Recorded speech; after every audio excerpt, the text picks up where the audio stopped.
It is week number 2 of Ohio High School football playoffs, and ICRC has traveled north to Kettering Fairmont High School at Rouse Stadium, where the Division IV quarterfinal action will be the number 5 seed Indian Hill Braves and the number 4 seed Archbishop Alder Knights. Hello, I'm Bill Bretz, and joining me is Brian Shaw. Brian, you followed this Indian Hill team this year. Last year, 3-7. This year, 9-2. I guess a much more enjoyable year for the Braves. Bill, great to be with you. Great to be in the Gem City in Alter, the home of the Paxson boys and Coach Petroselli. I have to say it's a tale of two different parts of the season, and it really hinges on number 19, Devlin Daniel. Daniel has come in, averaged more than 10 yards a carry this year, and really changed this team. And his ability offensively has helped them defensively, every part, field position, everything that's happened here. The keys of the game tonight: stop the run. Alter's going to be physical and run the football, and then pass the ball efficiently. We know that Alter's going to be geared up for Daniel. A lot is going to be on the shoulders of the senior quarterback, John Pottigill, and the village of Indian Hill wouldn't have it any other way. You know, and Pottigill, we were talking about him earlier. He was hurt after the first game of the season, and then he came back about 3 weeks ago and has come back, and that's been a real boost for the team. Well, you know, Alder comes into the playoffs 8-3. They play a very tough GCL co-ed league. 4 of the 6 teams in the league made the playoffs, and they all 4 won their first round games. The Knights are very familiar with the playoffs. This is their 23rd straight year in the playoffs, and we're going to hold off for a second because we've got a national anthem going on.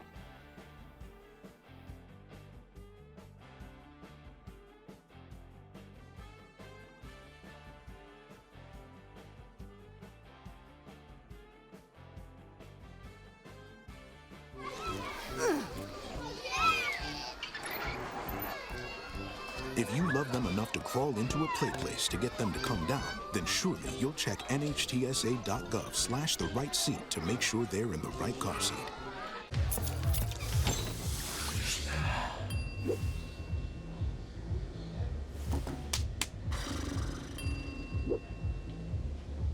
If you need to do something to feel okay to drive, you're not okay to drive. Don't drive buzzed. When it comes to making plans, you are the best. What about those barbecues you plan in detail for your family? Or your daughter's first costume party? It was out of this world. The same way you plan each detail for those moments, start planning to protect you and your loved ones from Hi, I'm Smokey Bear, and I made an assistant to help you prevent wildfires. Dude, I've got this. I've been camping since I was 5 years old. But I am a camping influencer. You know what? I'll bet you $5. Okay. Assistant Smokey, what is the best way to put out a campfire? To put out a campfire, drown with water, stir, drown again. Then make sure the fire is out cold by feeling with the back of your hand. Wait, really? I'll take the $5.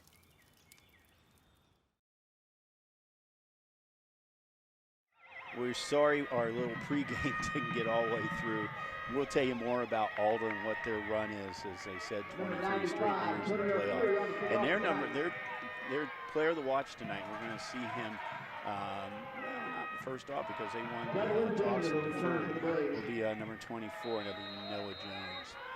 But right now, Tony Arcuri just kicked off. And back to receive is for the Braves. And I believe that might have been Daniel. Good kickoff, but the Braves get good field position. They're starting at the 30-yard line. As we said before, John Pottigill back at quarterback again. He's 5'11", 175-pound senior. As Devian Daniel in the backfield. Devian is only a freshman.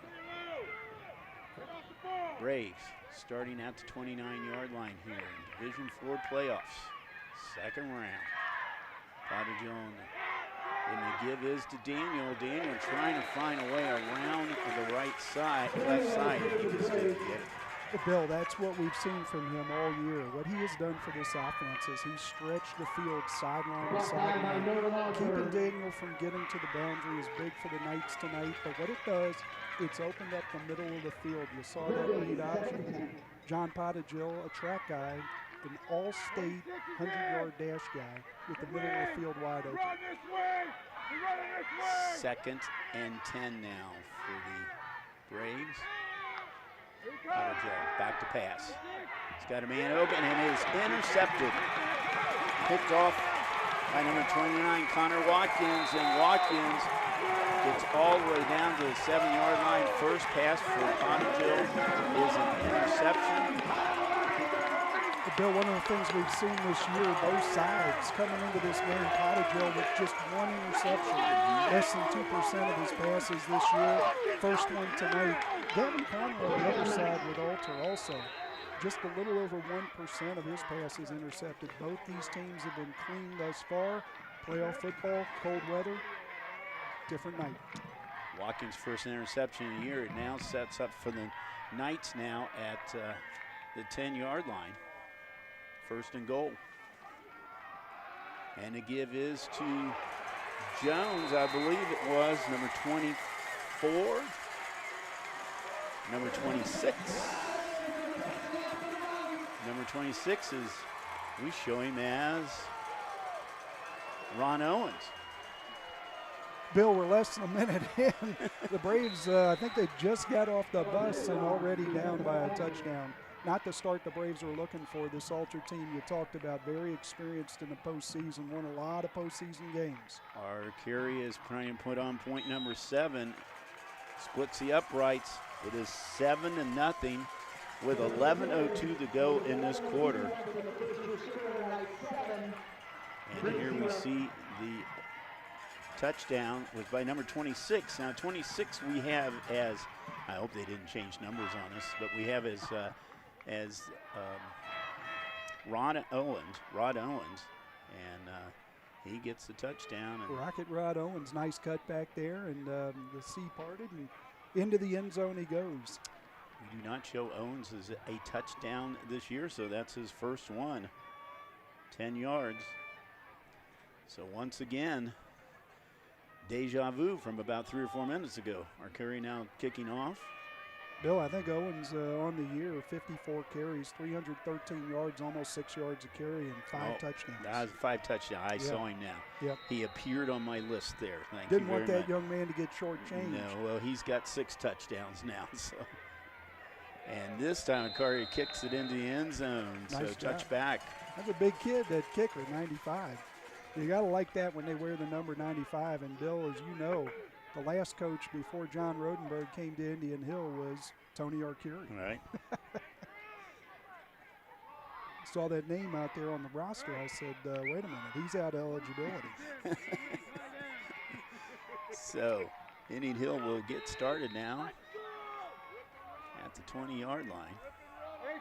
Of course, Tony Arcuri's son, Ethan Arcuri, a member of the Fenwick Falcons for 4 years.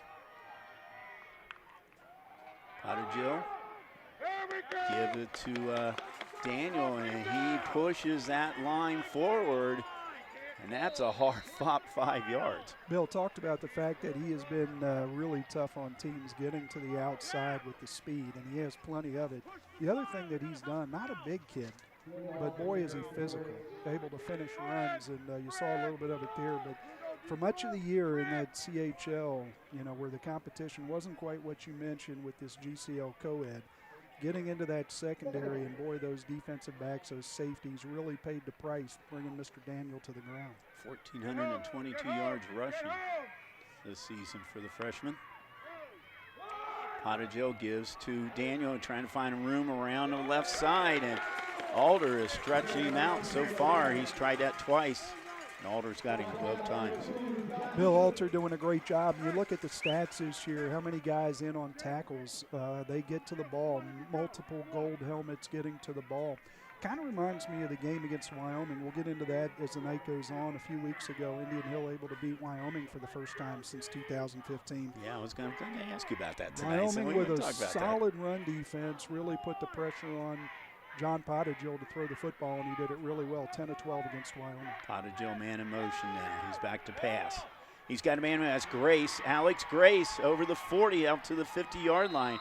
A little slant pattern there. Grace all alone. Alex Grace, a big target, 6'4". He's also a terrific punter and a terrific kicker. I always laugh. If football was nothing but the punt, pass, and kick, I think Indian Hill might be state champion. A 54-yard field goal on the year, over 40 yards net on the punts, and he had, I think, 15 of them that were inside the 20 for touchbacks, or for inside the 20 where he got the coffin corner. So this is a guy that can really put some air in the ball. And by the way, the nephew of the great Eric Caddis from Coleraine High School and the Cincinnati Bengals. Remember Eric, yes. Not sure where he went to college. I don't think we're going to talk about that. Daniel with the give into ninth territory down to about the, well, actually not quite yet. He's up to the 49-yard line. But Bill, Braves doing a nice job on this drive of moving the sticks and getting positive yards. You know, this is a team that cannot afford to have negative plays. All of a sudden out to midfield.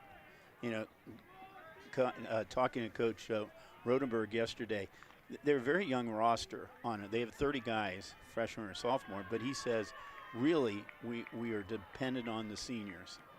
And one of those is John Pottigill. Pottigill, option, and does not get anywhere.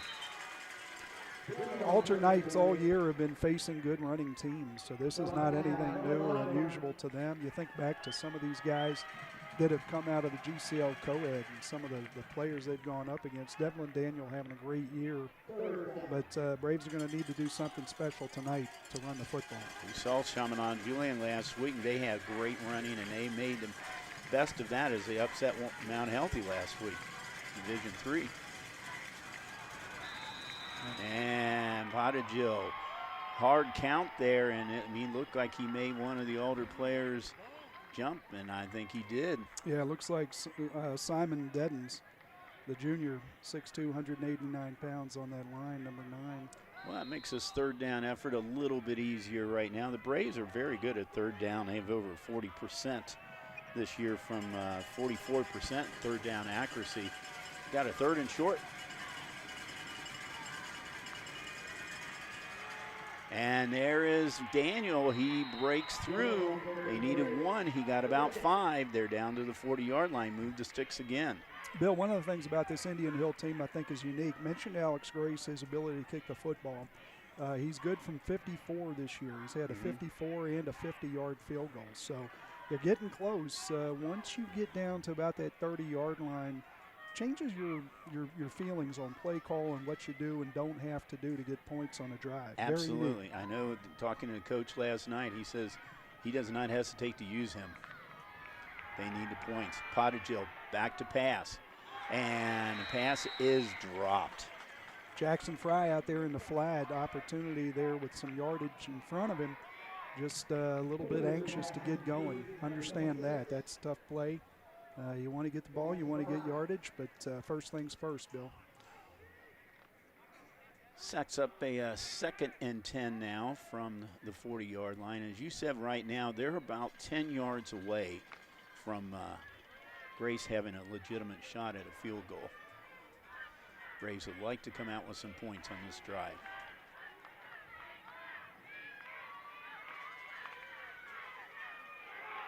And the give is to number 7. That's Cole, I believe. Another freshman, Bill, and that's a physical player. Ethan Cole did a tremendous job. As much as we talk about Devlin Daniel changing this season and trajectory for this Indian Hill Brave team, at the same time, John Pottigill, for the 2nd consecutive year, going down with a broken clavicle in week 1. Ethan Cole able to come in and play solid quarterback. Actually had a rating of 202. They have 68% completion, 7 touchdowns, 2 interceptions. The job was Pottigill's when he came back, but Ethan Cole did nothing but give this team a chance to change their season. And he kept his Braves winning throughout that time, too. There's Pottigill. Oh, we got a player from Alder just broke through. That's number 28 for Alder, and that's Nolan Ogberg. He's a defensive end, and Ogberg, tackle for loss. They've had a lot of them this year. And that one was a costly one, about 7 yards back. Now it's 4th down. It is 4-down territory for the Braves. He's got trips out to the right here. Single receiver to the left. 4th and 10. Pottergill back. Got a man open. That's Daniel. Daniel fighting to get to the sticks. The question is, I think he's going to be short by about a yard or so. I'll tell you what, took a big hit, gave it up for his team. Devlin Daniel, a tough football player. And the Alter Knights get off the field. Nice job by Alter. He was 2 yards short down at the 32-yard line. He needed to get to the 30, so Alter takes over. And Bill, you look at the end of that run, one thing on his mind, getting that ball, getting his team the first down, really kind of gave up his body, took a big shot there. Popped up, looks like he's just fine. Well, Alders have one play and a score. Well, it can only go downhill from here, Bill. I know. Gavin Connor, the junior quarterback. He's got Noah Jones in the backfield. He's got a man in motion.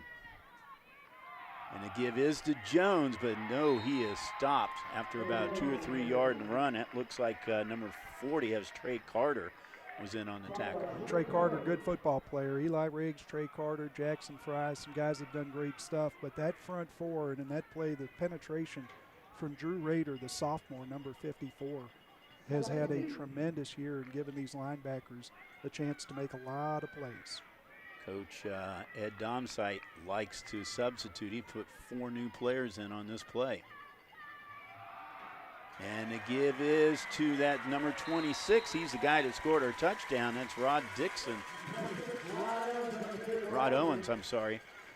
Owens gets a first down. Yeah, one thing for this Indian Hill team and Coach Rodenberg, by the way, we've got 2 legendary coaches here tonight with Domsite and with Rodenberg. Rodenberg with 4 state championships at 3 different schools in 3 different states. Really amazing.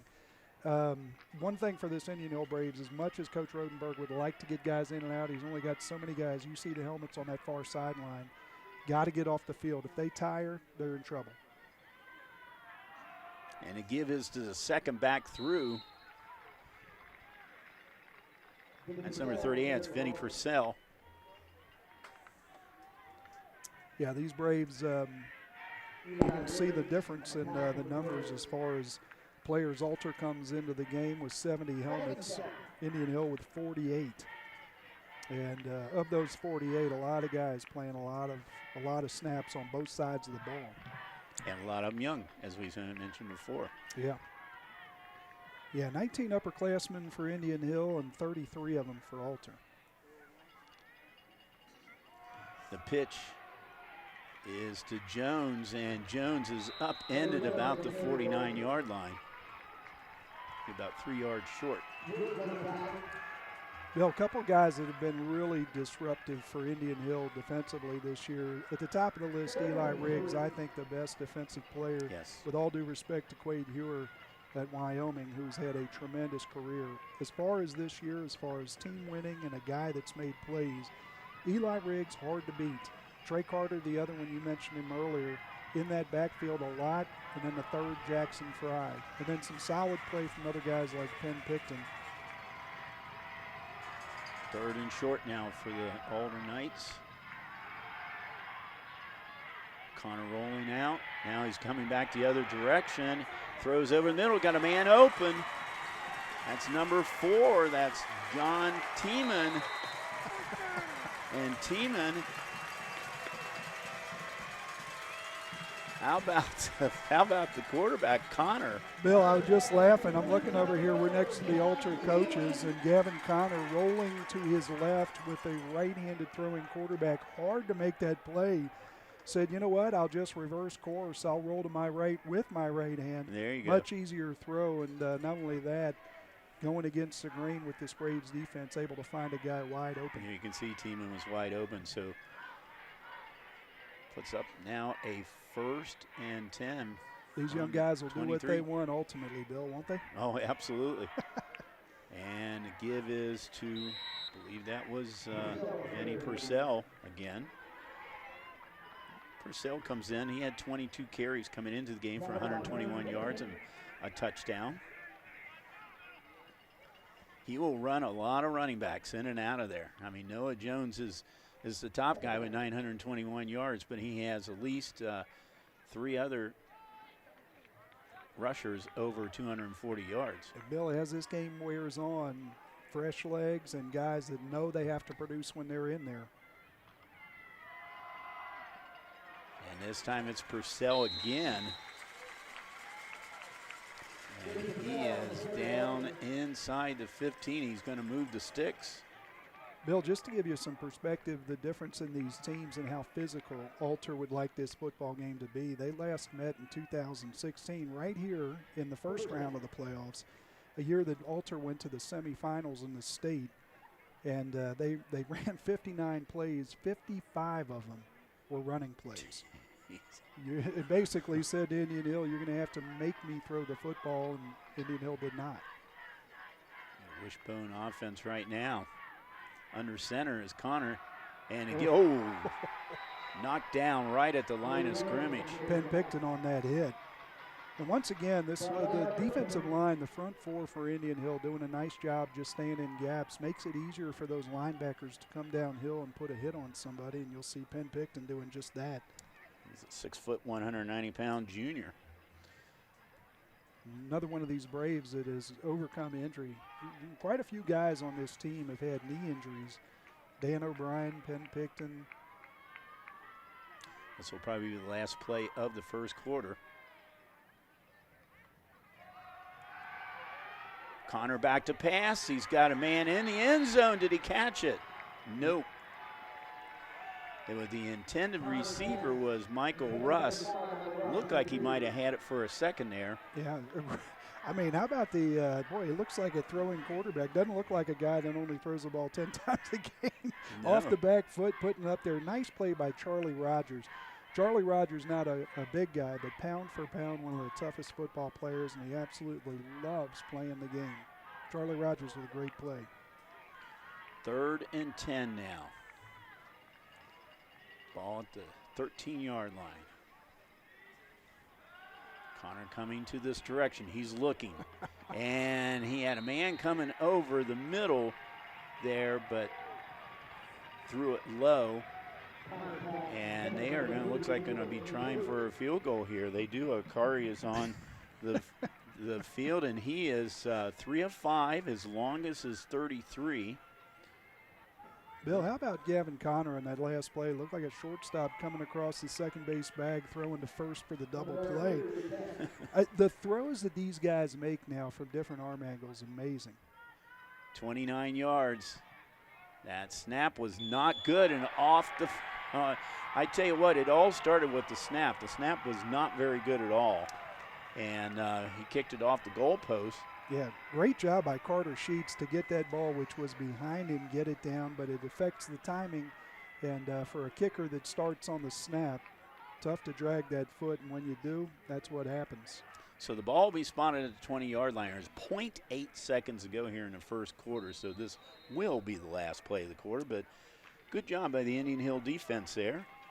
Yeah, Indian Hill catching a break on that drive. A couple of the pass plays, not probably what Coach Domsite would like, and then, of course, the missed field goal. Braves fortunate to be only 7 down here. And there's Daniel. He is being bottled up at the line of scrimmage, and that will bring us up to the end of the first quarter. Well, the scoring got quickly going here in the first minute of the game as Alder intercepted Potagill. They had the ball at the 10-yard line, 1 play in, 7-0, and that is our score. We'll be back here for second quarter. Don't go away. I'm an actor in an ad that was given 12 seconds to remind you that if you're high, just don't drive. Because if you feel different, you drive different. It's illegal to drive high everywhere anyway.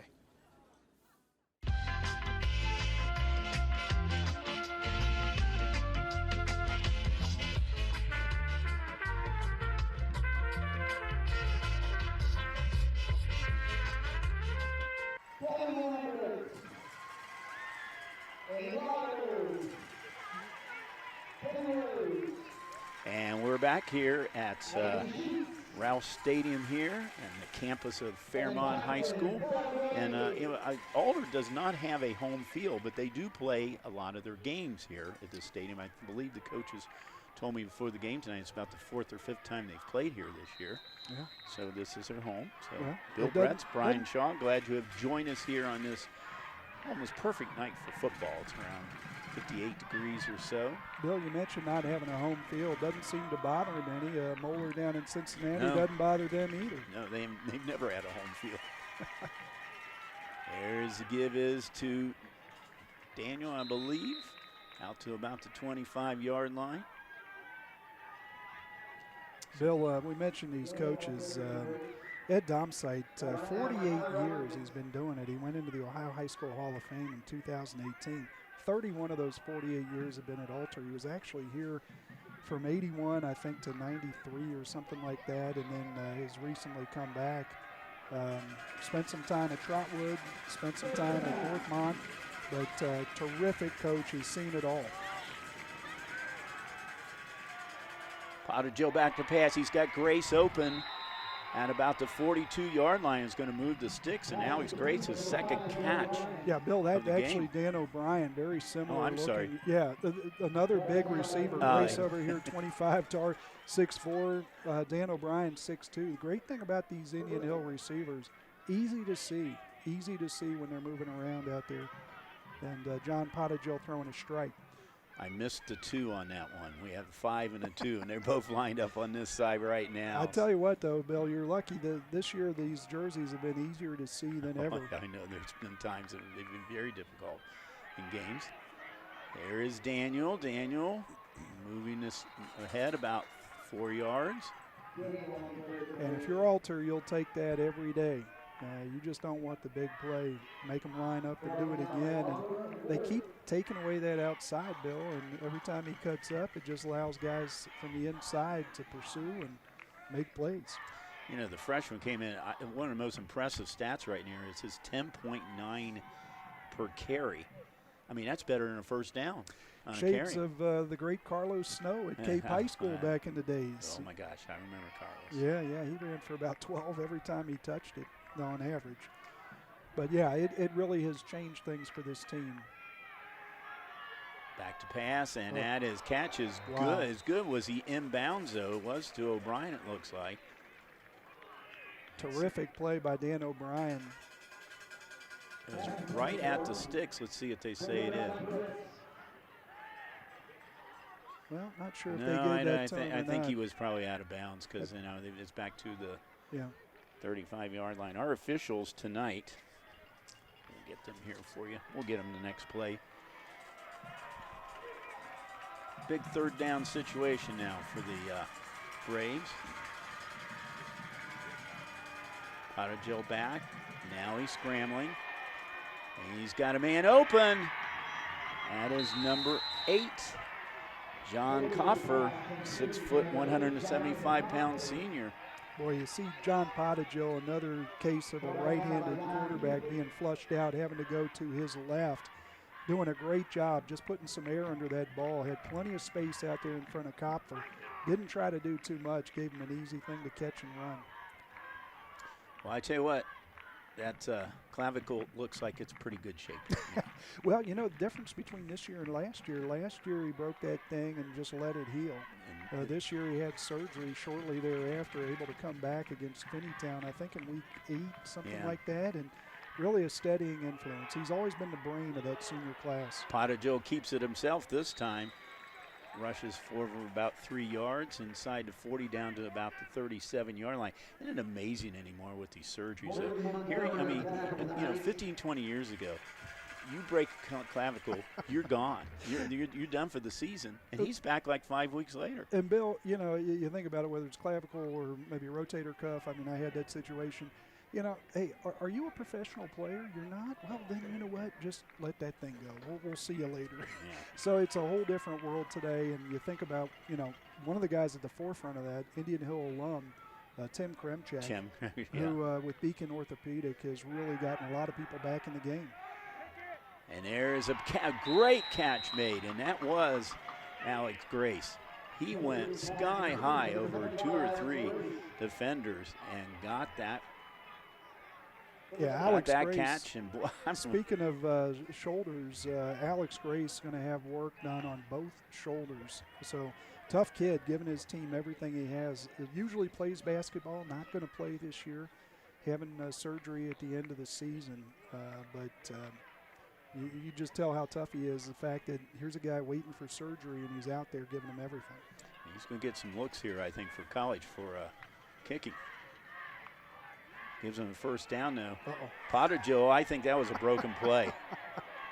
Potajo went down. He looked to the left, and there wasn't anybody there. Yeah, that's one where you just say, okay. And he did a good job not to freak out. Right. But once again, behind the sticks, tough situation for Indian Hill. Alter not going to give up that big play. 2nd and 13. Braves just got to chip away. Have to get it maybe about another, I would say 5-6 yards to have Grace with a legitimate shot for a field goal. Yep. 2nd and 13.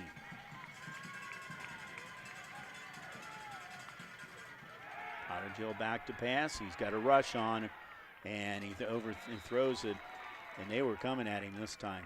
Yeah, nice job to get rid of the football, not compound the situation yardage-wise. Throwing it up there, he's got Dan O'Brien over there with a couple inches and just, didn't get it in a location where they could make a connection, but good thought. By the way, I got to make a clarification here or a declaration. My wife's civics teacher in high school at Kettering Alter, none other than Coach Domsite. Oh, my God. Yeah, so in full disclosure, the Leneve family, Barbara Leneve, student of Coach Domsite. Potajo, he's getting rushed now. That quickness, though, a long pass, and he overthrows his center. I tell you what, though, his speed saves him a lot of times in getting tackled. Yeah, all the way down to the number 10. Looked like Fran Tarkenton back there running around for his life. But, yeah, he has had opportunities this year, and he's taken advantage of them with Daniel taking the ball and stretching the field to go up the middle, and he's taking the ball. He can run it 50, 60 yards and outrun everybody. But this is a pressure situation, different deal. And the Braves really grasping at straws on that one. But here we go, Mr. Grace, 50-yard opportunity. 50-yard. He is 2 for 4 beyond the 50. The hold is up. The kick is up, and it's going to be short. He's short. I think he got that off a bit too quickly this time because it was line drive. As good as he is, I mean, sometimes at 50 you feel like you got to do more. It's kind of like your golf game. You think you got to do more, let the club do the work, and you feel like you got to swing a little harder than you do, and maybe that had something to do with it. One of the things you saw this year, 51 extra point attempts, 49 makes, and that not only tells you about something about Mr. Grace, but also the snap and the hold. I mean, we've had really good fortune at Indian Hill. A lot of attention paid by Coach Rodenberg and his staff. And should mention a couple of guys on that staff. Coach Rodenberg obviously taking on the defense, but Cody Reardon, the offensive coordinator. Know Cody well. And the give is to Owens. Cody was over at Reading for a few years. And matter of fact, the year before he came over here, he was Coach of the Year in the CHL. Yes, he was. And then he came over to Indian Hill at the same time that John came over, and Cody became his offensive coordinator. And if John had not come into the process and become head coach, it's very likely that Cody Reardon would have had an opportunity there. I know the committee liked him very much. And then the other one is John Masali, the offensive line coach. He's been around a lot. Was at Indian Hill a few years ago, went to Princeton for a while, came back. They actually base what they do offensively on what the line can do. Oh, almost a strip sack right there. And that pass is good and knocked out of bounds. I don't know, I'm waiting down there. I was hold my breath there about a late hit there. But Bill, how the pass was good to Michael Russ. How about the athleticism of these quarterbacks, able to scramble, make plays, and throw the ball from, like we were talking about earlier, different arm angles. Really remarkable. Throwing the football around like it's a baseball. Connor was 88 of 159, 55% coming into the game tonight. 1,163 yards, 11 touchdowns, 2 picks. And this time the give is to Jones. And I tell you what, that Indian Hill defensive line's doing a fairly decent job. Yep, linebackers coming up and making sure tackles too. But, you know, love the play calling here from Alter, mixing it up a little bit. They are on schedule. It seems like every series they're on schedule. Here we got a 2nd and 6, and that's basically all you can ask for. Opens up the playbook and gives your team an opportunity to do a lot of different things. And like you said, they keep running those players in and out of the game. They keep having fresh legs in there numerous times during each series. This time the keeper is by Connor. Connor is not going to make it to the first down marker. He's going to be about 2 yards short. Yep. Very manageable 3rd down and short. I was just looking at the schedule, Bill. This year, you think about preparation for games like this. Alter, of their 11 games, 8 of them were against teams that are in divisions that are higher than they are. Division 4 Alter playing Division 3 teams, playing a Division 1 team in Fairmont. And the games that they lost 3 games, but they only lost them by an average of 5 points. Indian Hill, on the other hand, played 2 games out of their 11 against teams that were in larger divisions, and their losses there too were by an average of over 15 points. That's Owens with the ball, and he gets a first down now, down to about the 45-yard line. These two teams have one common opponent, and that was Roger Bacon. And Indian Hill lost to Roger Bacon the first game of the season, 33-20. Interesting enough, Alder beat Roger Bacon last week to get to this game, 42-0. Yeah, interesting start there. John Pottigill going out. Braves actually with a 14-0 early lead in that one. Bacon able to turn it on. Actually did not bring in Ethan Cole. Ben Sitchell came in to play quarterback. Penn Picton playing running back. Different Indian Hill team that night. Connor. The give is to Owens again. Owens finds room over the left side. Rushes out for about 13, 14 yards. Another Alder first down. And Bill, what you're starting to see is, you know, all these little 4- and 5-yard gains where you're having to bring guys down and they're really running downhill on you. At some point, it starts to open things up. Braves need to get off the field or they are going to be a tired bunch. You don't want to do that against this offense. The score is 7-0, and if you have missed the start of this game, you missed the touchdown. It came in the first minute of the game. Since that time, though, both teams been scoreless. But Alder is driving now. Connor back to pass. He's got a man open. Number 19, that is Wyatt Reifshiner. He is basically plays defense. Yeah. No, I'm sorry, that's his brother. Yeah, he's only a sophomore. Yeah. He is a tight end. Watch at the end of this play, interesting way to initiate contact. Usually it's outside foot, inside shoulder. He puts the head right in on, I think that was Eli Riggs. Interesting approach. Alder in the red zone. The give is to Jones. Jones, a little spin move. Still on his feet, but now he's taken down. Yeah, good job by the Braves to get to the football. Maybe gained about a yard on that. And by no means, Bill, do I mean to say that everybody for Indian Hill that has come in this year has given them everything. A lot of guys, though, in week 1 against Bacon when John goes down, not expecting to be put in that position. A very difficult situation to put guys in when they're not prepared or looking as if they're going to be in the game in that type situation. Yeah, especially early on in the season when you're not really familiar, especially with freshman and sophomore, you're not really familiar with your players. Yeah. 2nd and 8 now. Ball at 16-yard line. Connor back to pass. He's got a man open. Carter Sheets Bill, did you see how Connor allowed some of that traffic to clear and then didn't even really necessarily step in, just threw that ball again like it's a baseball. We're going to watch it here. Watches the defender clear and then just loads and able to zip that ball in a line. Can't tell you how impressive that is. You know, you think back to 20, 30 years ago and guys all over the top, guys all stepping in, everything had to be perfect, throwing lane, this, that, and the other. These guys now, everybody looks like Patrick Mahomes. 14 yards, first and goal at the 2-yard line. The give is to, we don't see who the bottom guy is in that pile. Looks like they marked him short.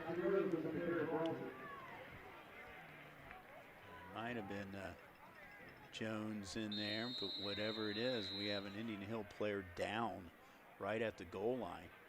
The ball is going to be spotted about half-yard short. Yeah, looks like that might be Gabe Oakes for Indian Hill. All right, we're going to step out for just a moment. We will be back. If you love them enough to drive an hour to cheer them on as they get beat 11-0 in the rain, then surely you'll check NHTSA.gov/the right seat to make sure they're correctly buckled in the back seat.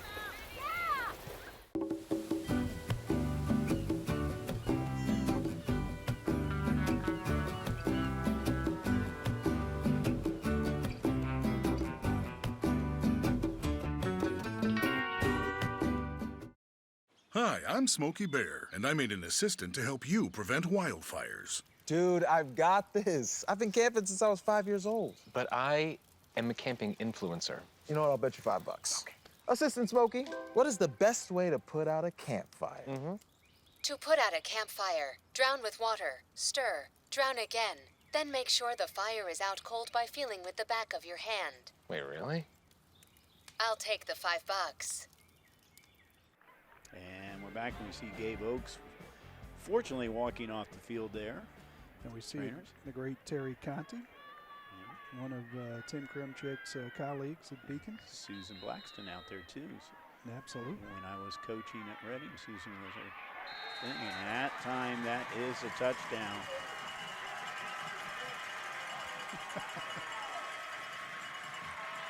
I think that was number 12, Mikey Rose. Mikey Rose, that'll be his 7th touchdown of the year. We'll give him 1 yard on it. That might be generous. Yeah. That ball was close. Carey's kick is up and good. And talk about somebody that's pretty efficient. He came in 40 of 41, now 42 of 43. Isn't it amazing, Bill? Because you even think about just executing that in practice. Just to be able to get the good snap, the good hold, the good kick.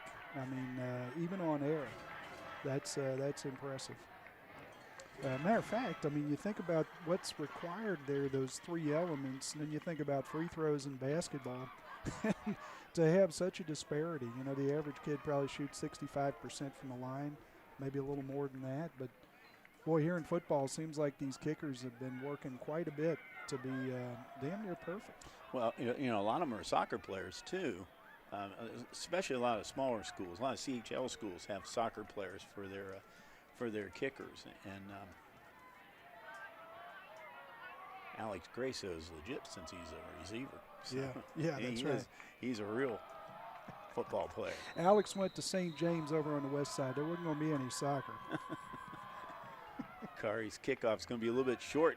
Going to be taken at about the 15-yard line and just smacked down quickly. George Vollmer was Harry. He made maybe about 10 yards on that one. So George Vollmer's cousin, Daniel Vollmer, with the St. Xavier Bombers tonight. They're going to be playing Moeller. Another Indian Hill kid, 5 starters for St. X that are Indian Hill kids that just happened to go over to St. X. That's a big one tonight.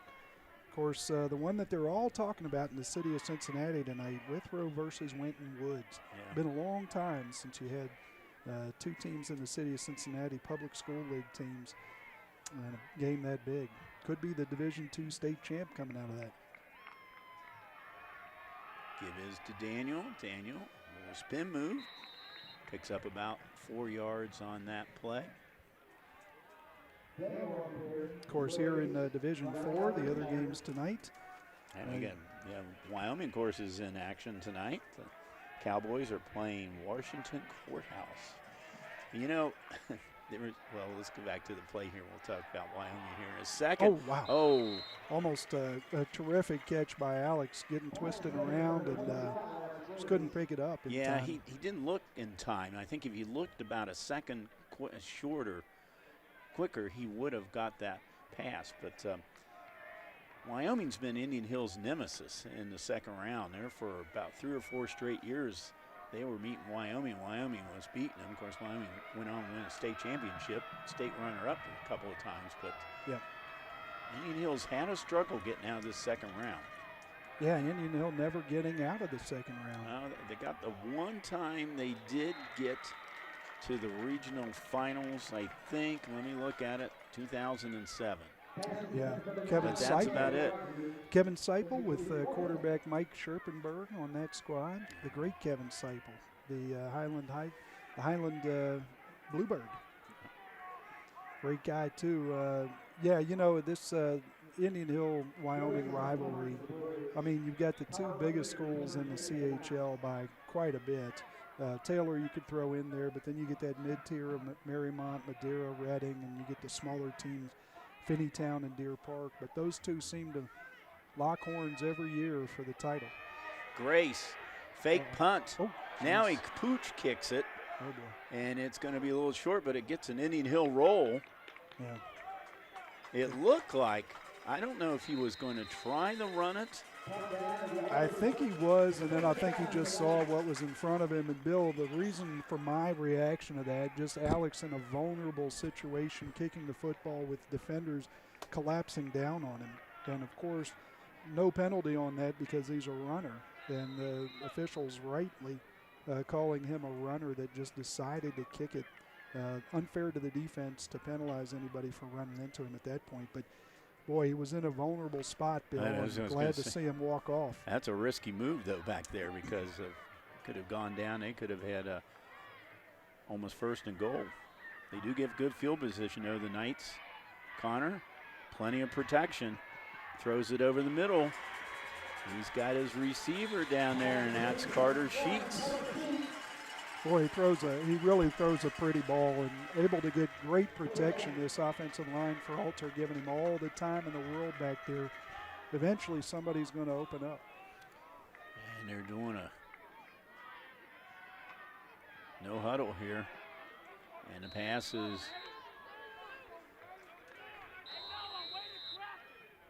good to Sheets again, although the officials are going to call a timeout. And Bill, how about the pickup by Noah Jones of the blitzing Penn Picton on that one to give his quarterback time? Actually threw that ball before he needed to, but a great pickup by Noah Jones. And really, I tell you what, Bengals ought to get him in there for Joe Mixon on 3rd downs to protect Joe Burrow.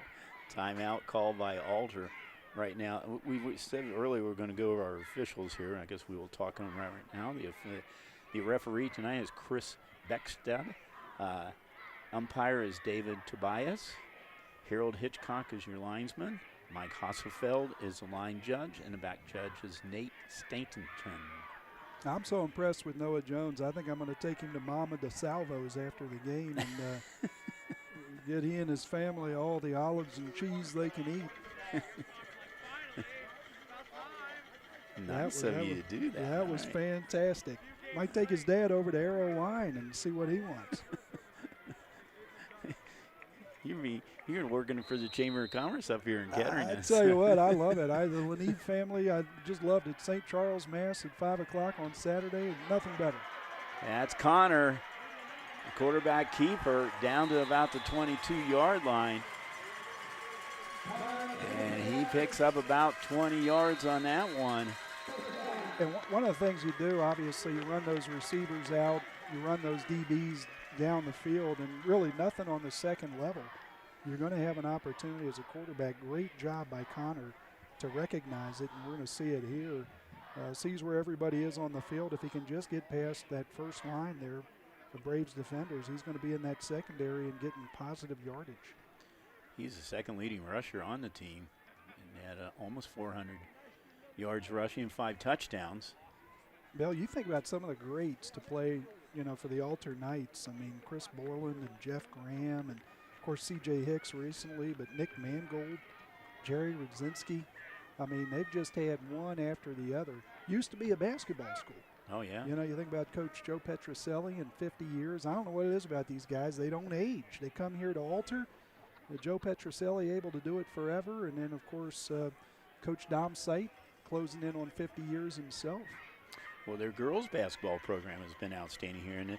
And the girls basketball coach is the athletic director here. Christina Hart is the AD here. And she's been the basketball coach there, has had 5 state championships herself. Well, that doesn't help. That doesn't hurt having the AD. I mean, you get the shooting gun, you get the new uniforms. That's good stuff. Right now in that play, the Braves were blitzing. They brought in a blitzer from the right side there. And Bill, we're Picton. a big part of this game. Not that 14 points is a small matter, but you got an opportunity to add to it here with just under 12 seconds left in the half. And Alter, all of a sudden, this gets pretty serious.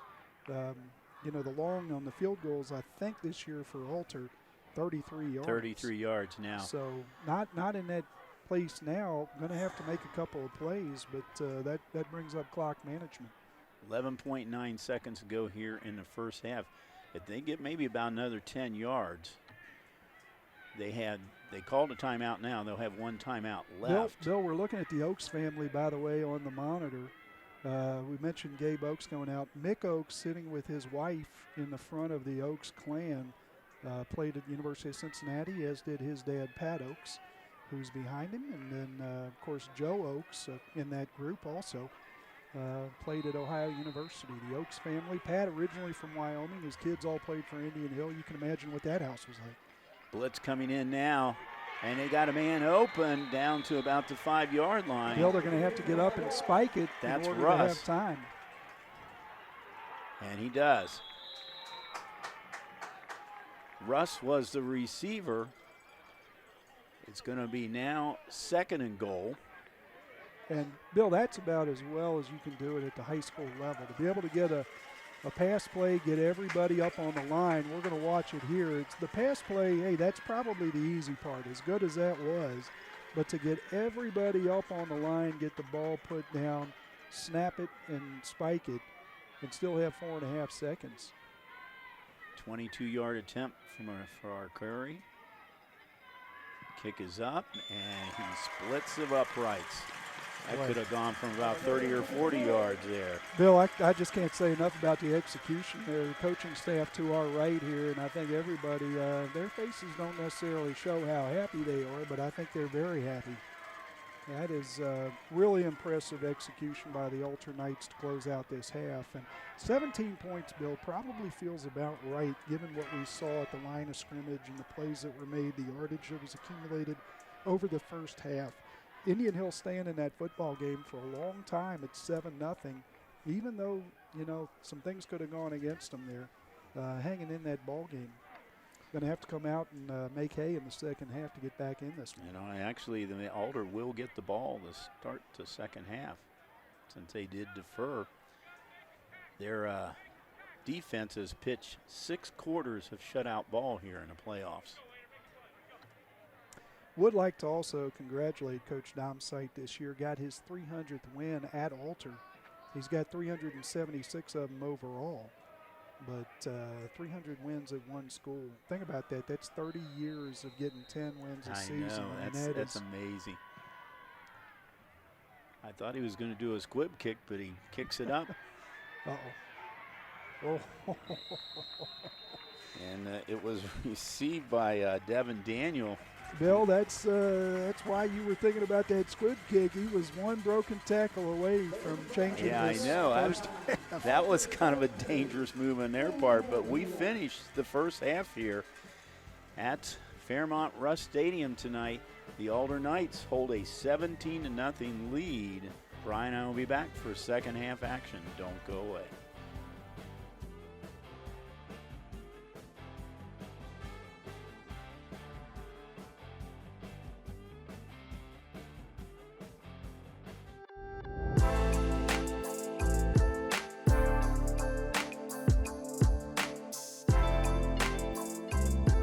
leaves us with the next item on our agenda is item number 5, opening session.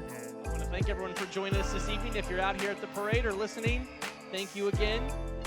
Into the end zone, and that is caught by Jaden Wood. Come on now, how we doing? Y'all feeling all right out there? Hello and welcome to this edition of This is Glendale. I'm Bet Chorus. Hey guys, this is Unit 1 crew from Woodlawn Fire Department. We just want to wish you guys a Merry Christmas and a Happy New Year. And of course, you can always go to ICRC-TV.com.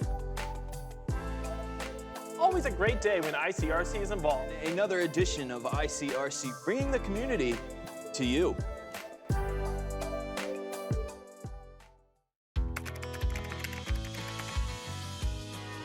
How you doing? Hey Mason. Hey, Mason.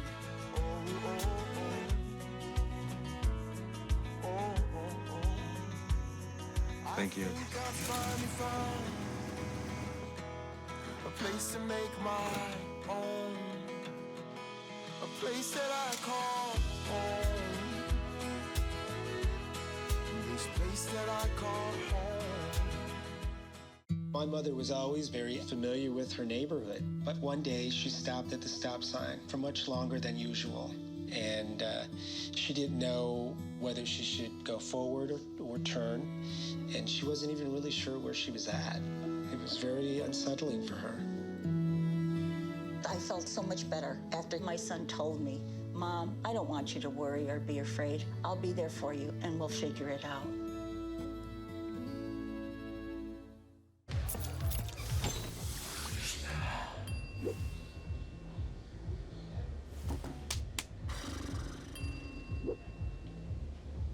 If you need to do something to feel okay to drive, you're not okay to drive. Don't drive buzzed. What are you doing in there? What's that? I wouldn't do that. What are you doing? What are you looking for?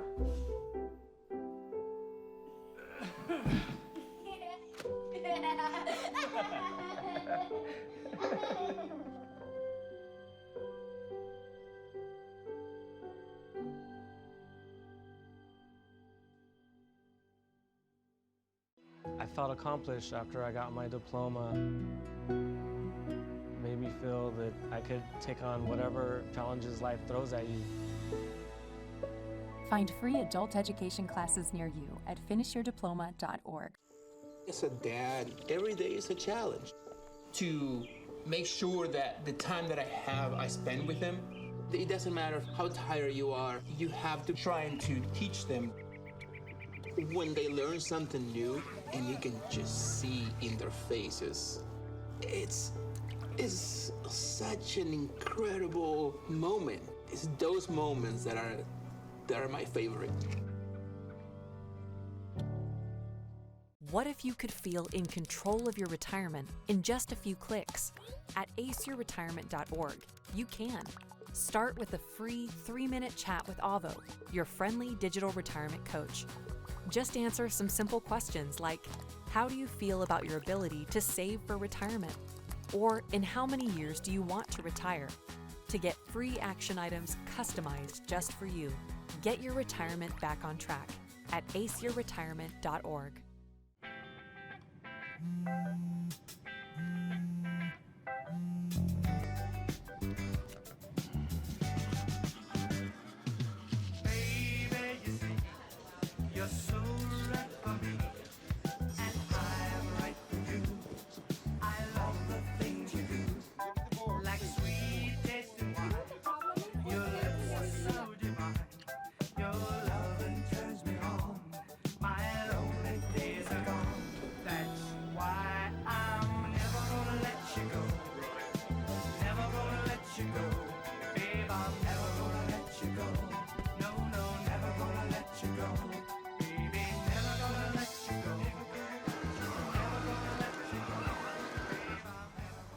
Here you go.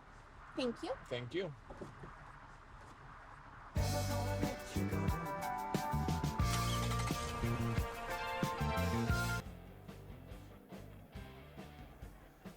And Bill, Bretz, Brian Shaw back here at Fairmont High School, where we're seeing the highlights of the first half. And that first highlight happened in the first minute.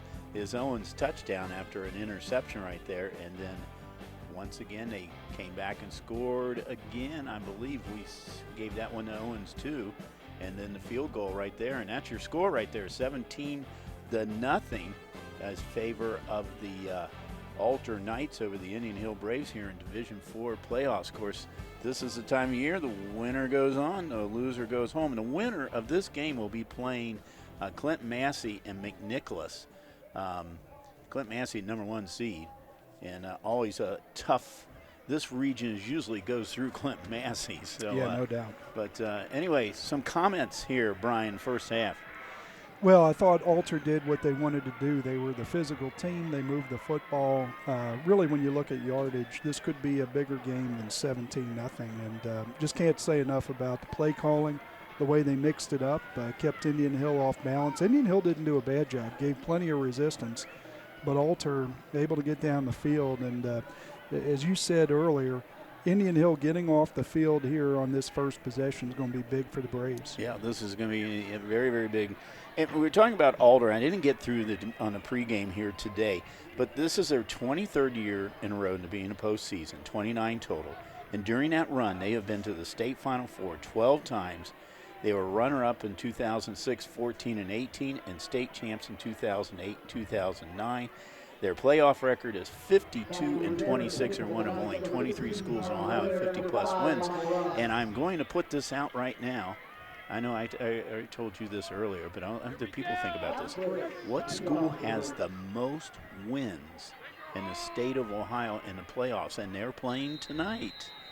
So we'll let you think about that. Hell, Bill, everybody's playing tonight. Oh, that's true. Well, that was last week. Yeah, that's right. So half of them are playing tonight. So that's your #1 there, Carter Sheets. He was kind of the up man on that one. Got the short kickoff. Nice by job, Grace. Nice job by Sheets. Grace, if they looked at film, Grace puts it in the end zone more often than not. Way to be alert and make a play. Nice return. All right. Alder will go to work here. Bill, you got an answer for that one? I'm sure everybody is just hanging out there. People out there are Googling it right now, so I'm just going to I'll let them just Google it, and we'll tell you the answer here. Hey, I got a guess. I got a guess. All right. Tell me when you want it. All right. We'll get this. We'll see what happens here. Alder with the ball at the 32-yard line. There's Noah Jones, and he is brought down in the backfield. Trey Carter, big tackle in the backfield. So, Bill, we mentioned the tackles for loss and the sacks and things of that nature. Trey Carter and Eli Riggs both with double-digit tackle for loss. Trey with 11 of them coming in, and we're going to see him right here beating that guy to the outside, able to bring him down. Penn Picton with the help. So it's going to set up a 2nd and 12 now. Ball at about the just shy of the 30, around the 29-yard line for the Alder Knights. Eli Riggs this year, 15.5 tackles for loss. Showing blitz, coming after him. And there is a nice catch made by, I believe that was #3. That would be Jimmy Nagel. Great timing here, quick release, and nice job to evade Eli Riggs. We mentioned him. Yeah, we were talking about how they're spreading stuff around here. Nagel came in, he only had 5 catches for the season. Yeah. And used him on that play, got about 10 yards on it. They're going to be 3rd and short. Alter really in a unique position here in the city of Dayton.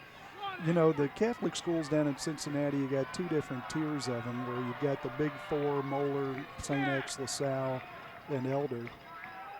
There's a pitch, and taken down in the backfield, and we're talking about Moeller here. We have Moeller on our mind here. The Indian Hill defense, well, I'm sure Coach Rodenberg wouldn't mind us talking about Moeller, but anyway, the Indian Hill defense did their job right now. Bill, that was huge. Getting off the field, giving them a chance. They get a score here, they're back in the game. But we talk about, here in the city of Dayton, really all the Catholic schools are those mid-sized schools. And the big schools are the public schools. Right. And for Alter to be able to consolidate this type of talent. Well, on that play, what happened is Wiener had a soccer or a rugby-style kick that was rolling, and it was touched by a player. And it became a live ball right there, but fortunately Indian Hill fell on it. I think if we take a look at that, the guy that touched it and ran past it is also the guy that got back on it, which was Devlin Daniel. And you talk about athleticism. This isn't the kind you want to necessarily show, but boy, it shows you just what kind of player he is. He got right back on it. Yeah. Got a little help, actually, from the Alter Knights knocking him backwards into that ball, but quite an athlete. Better baseball player, as I understand it, than even football, Bill. Indian Hill going to work now. Trips. Pottergill. Pottergill, he's got a man open. That looks like Alex Grace, and it is.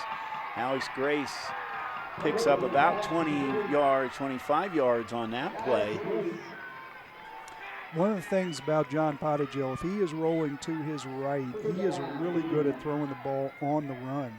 You see it right there. A lot of touch on that ball. And another big target, we talked about Alex Grace. Easy to see out there, Bill. Ball at the 47-yard line. 4 receivers. Basically an empty backfield. You got a man in the slot right now, man in motion. Pottergill over the middle. Oh, dangerous pass here to O'Brien. Yeah, Connor Watkins with his hands on the football, and had he made that catch, it could have been 7 the other way. Watkins is the one that intercepted him on the first play of the game. First throw of the game for Pottergill, but I don't know, we have a little discussion going on down here. Didn't see what was going on. The officials, we've had I don't want to jinx it right now, but we've had a relatively penalty-free game. They're over there now talking to the Alder coaches. We don't know what our situation is right now. Looks like maybe a clock issue. They want to put some time back on it. We'll put 7 more seconds back on the clock. Of course, they go over to Alter with the lead. You got to go over and explain it to the leading team. But you're going to put 9 or 7 seconds more on them. All right. 2nd and 10. Now for the Braves. Pottergill's got trips to his left. Give this to Daniel. Daniel's got a bit of a hole. Closed up fairly quickly, but he's into Alder territory down to the 49-yard line. Nice tackle there by the Alter Knights, but he earned the tackle. We talked about earlier, Devlin Daniel, although he's a freshman, physical end to this run, really finishes this one well. But Watkins, more than up to the task. Good job getting him on the ground. Got a big offensive line up there, and I don't know if it is Gabe Oakes back in the ball game, and see if he gets back in or not. He is, over left guard. All right. Pottergill getting rushed. He's pulled out, he's rushed out of the pocket, and is intercepted and dropped. Big break. Michael Russ had it in his hands and dropped it. And I tell you what, if he had caught that, Brian, he'd been off to the races. Well, here we go with John Pottergill. Yeah, he's rolling to his right, but he's coming back across the middle late in the play, and that's always a tough thing. You got to have a guy wide open to make that throw. 4th down now. Alter Knights, you know, the one thing I'm impressed by, Bill, is they're just always straight up. Everybody not overdoing it, everybody in a gap, everybody where they're supposed to be. Really spreading out the field, making Indian Hill make good plays. There's Grace with a pass, and it is complete. Charlie Rogers. Charlie Rogers with the reception. You know, Grace, the first time he punted, looked like he was going to run for the play. This time, though, he passes and moves the sticks. Bill, that was a dart. He threw an that absolute was seed on that one. I don't think that ball got more than 6 feet off the ground. He just threw a laser out there. Great grab by Charlie Rogers. Had to go to the ground to get that one. Last year, due to the injury to Pottergill, he didn't ask for the job, but Alex Grace was the Braves quarterback. He can throw the ball. New set of downs now, and we were just saying we were penalty free, but we have a procedure on Indian Hill. Bill, do you really think they were going to let you get out of this game without having to call penalties? No, they got a quota to fill, you know. I mean, they got work to do. They're going to have to catch up here in the second half. I can't be real bad on my officials since I am an official here. So that's my fellow brothers out there. So, yes. Anyway. Well, they do a great job, and Right, they do well, it because they want to give kids an opportunity. Well, the officials on this level, too, are chosen to be on this level, too. So Pottigill airs it out, and I'm looking down here to see if there's a penalty. The pass was for Noah Frazier. I don't know if he was. Let's look at this again. Let's see if we can see the receiver. I think it was. I guess two it was guys clean. just jockeying for All position.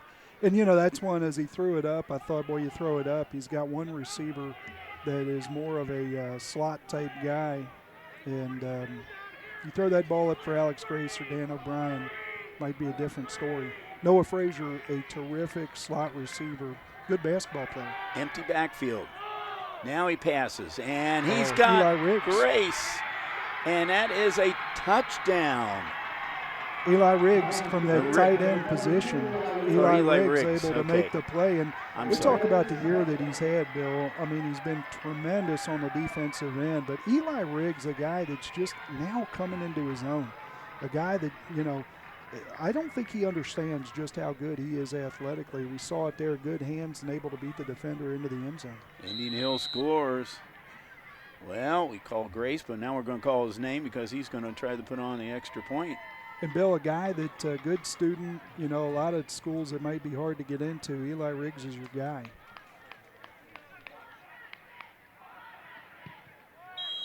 And that is no good. I don't know if it was blocked or not. We're going to try to see this again because it was very low and off to the left, like it was blocked.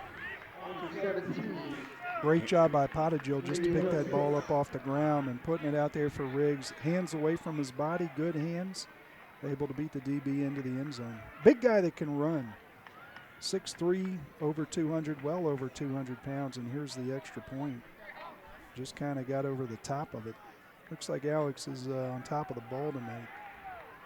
So PAT is no good. So with 7:49 to go here in the third quarter, Indian Hill now is on the board.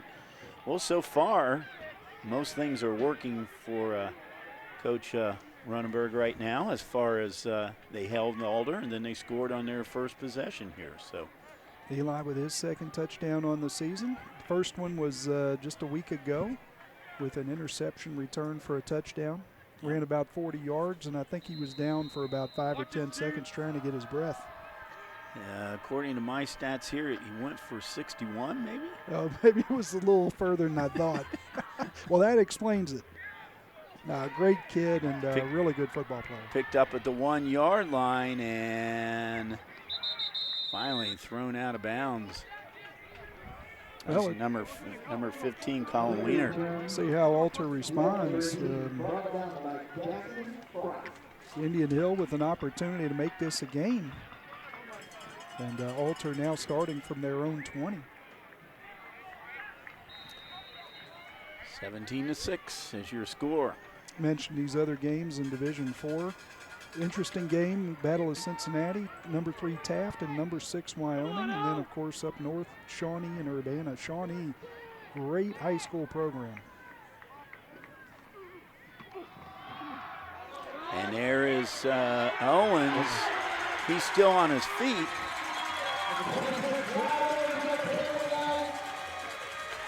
And Bill, look who ran him down from the opposite side of the field. Eli Riggs. We're going to watch him go from right all the way over to the left and track down the running back.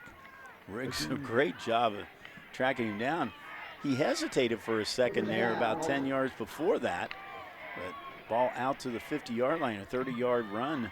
How about Rod Owens? Owens having a great game. Rocket Rod.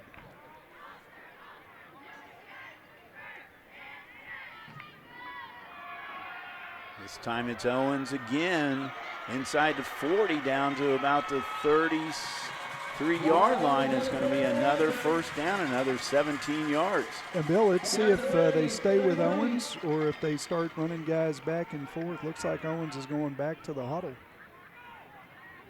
So Owens becoming the workhorse here in the second half and having his way against this Braves defense. Well, they put an extra wide receiver in there. They took the tight end Dorley out. Let's see what they do on this play. Start committing to the run, cheat those backers up, and present opportunity on the back end. 1st and 10 from the 33. He gives it to Owens again. Owens got another first down inside the 20, down to about the 18-yard line. Another 13, 14 yards. It's been all Owens on this drive. Bill, love the way that Owens runs. You know, coaches always talk about hit the hole quick. Well, once you hit the hole, you're surveying the field. Almost looks like the back that from Michigan State that the Pittsburgh Steelers had a few years ago, Le'Veon Bell. Yeah. Very patient, seeing what's available. Once he gets through that line, he's taking a look, very shifty back, able to get a lot of yards. Owens, a 6 foot, 179-pound sophomore. In the red zone now. This time Connor's going to keep it himself, coming around the right side, 10, 5, pushed out of bounds at about the 2 or 3 yard line. Bill, how about the decision by Connor after Owens has had such a good run? Trey Carter sucked up into that gap, and Connor keeping the ball and getting to the right side, almost to the pylon. That's pretty good when your quarterback can be a good rusher too. He showed it right there. He sure did. Ball down to the 3 yard line. It's 1st and goal now for the Alder Knights. And Bill, you see the hands on the hips of these Braves defenders. This is a tough series here for the defense. This time he gives it to Jones, and Jones is in the end zone. Noah Jones gets his 16th touchdown of the year, 15 on the ground. 3 yard run, so the Alder Knights answer the Indian Hill Braves. And they only took about 90 seconds off the clock. A lot of things to account for here and a lot of blocking out in front. And Alter able to punch it in. They've been very efficient down there. PAT is good. 24-6. And Bill, they're really executing at a high level. You're not seeing any, not seeing penalties. You're not seeing negative plays. You're not seeing blown coverages. You're not seeing missed extra points. I mean, Alter really doing a great job here. And we're going to see this last run for the touchdown. Or I'm sorry, the one that set it up from the quarterback. Right. Well, Noah Jones got the score on that play, but give a lot of credit to Owens. I just have to laugh seeing Eli Riggs in on the end of that play. If Eli Riggs, if this is going to be the last high school football game he plays, he's going to leave it all out there on the field. Many guys here, 13 members of this senior class for Indian Hill, and the anxiety and the sense of urgency, Bill, really starting to build for these guys. It has to be right now.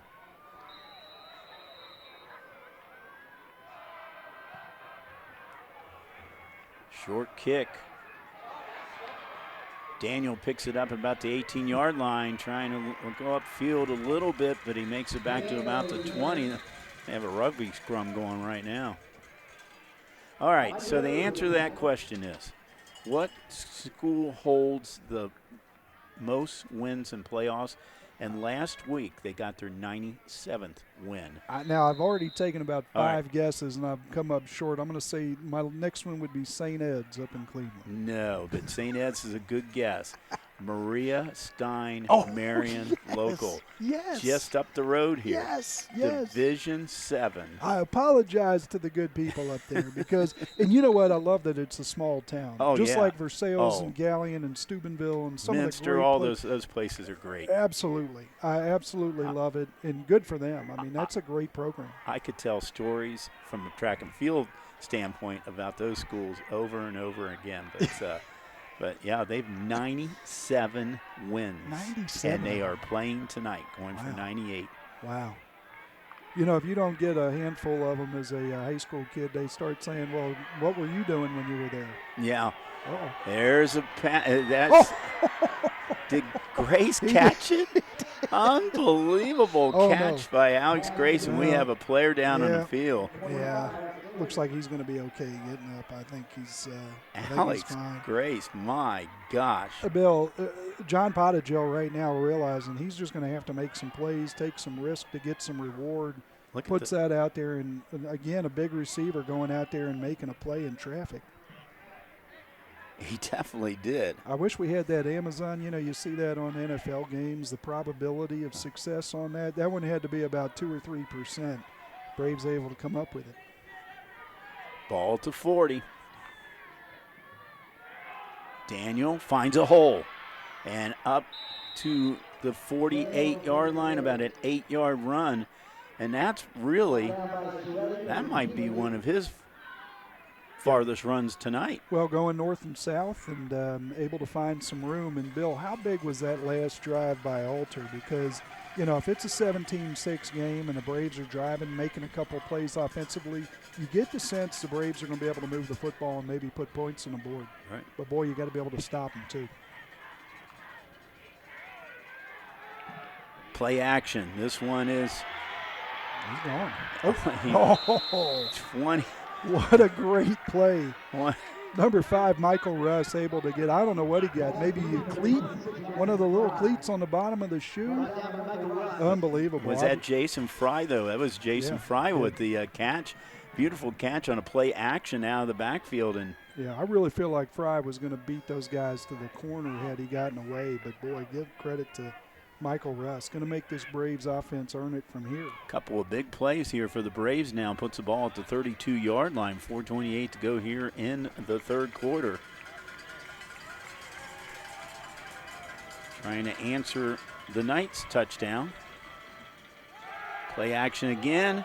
Over the middle, and is a catch made? No.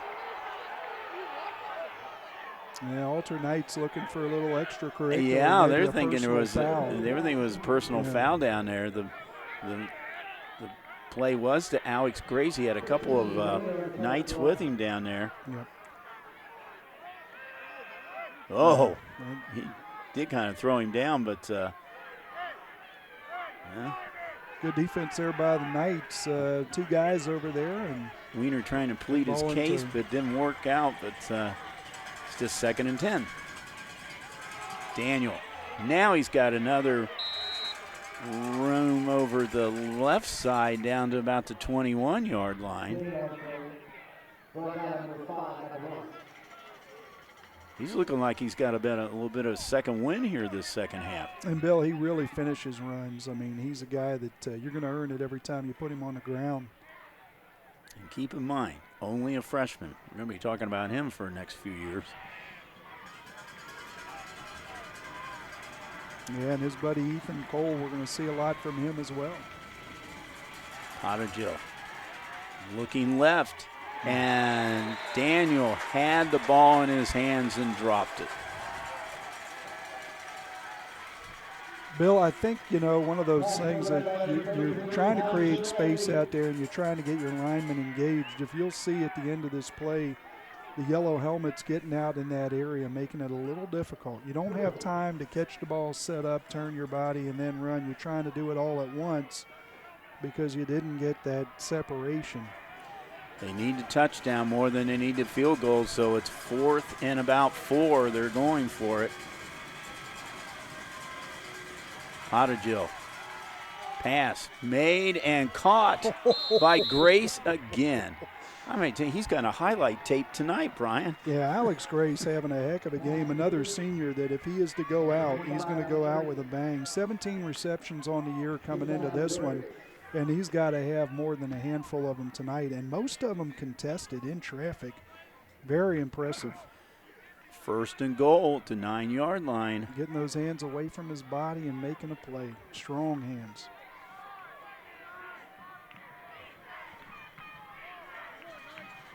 See who. Now trips over on that right side. See if they run some misdirection. Pottigill will go for the end zone now. No, he's going to give it to Daniel. And Daniel is thrown back right now after about a 2-yard gain, maybe a yard gain. We'll see where they spot the ball.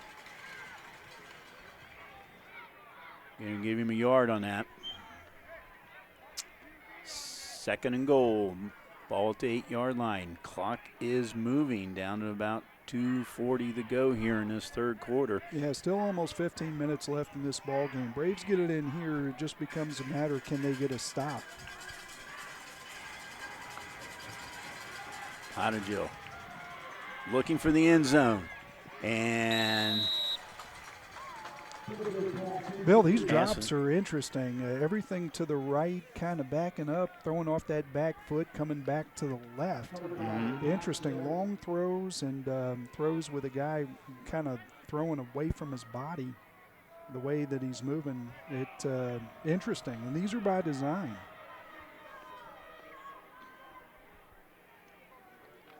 There you see Ty Thornton, one of the former Braves on this staff, along with Dorian Magruder. Dorian's last game was on this field against the Alter Knights. And Thornton, of course, the son of John Thornton and the brother of Jalen. There's Grace, and it is picked off in the end zone. Uh-oh. And that is Weiner again. Yeah, well, Weiner. He'd been mixed up with Alex Grace earlier and able to go up and make a play, and that one hurts for Indian Hill. And Weiner, as you see him get up, there's been a little back and forth between those two, and Weiner almost drawing the personal foul as well, but I think good officiating on both sides on each of those plays to kind of let it go. Yeah. Both guys getting in and getting out of that contact, not a big deal. Colin Weiner with the pick. Yeah, that one felt sweet for the Knights and Colin Weiner in particular. He had a battle there with Alex Grace tonight. That's his fourth of the season, and it stops the Braves' drive.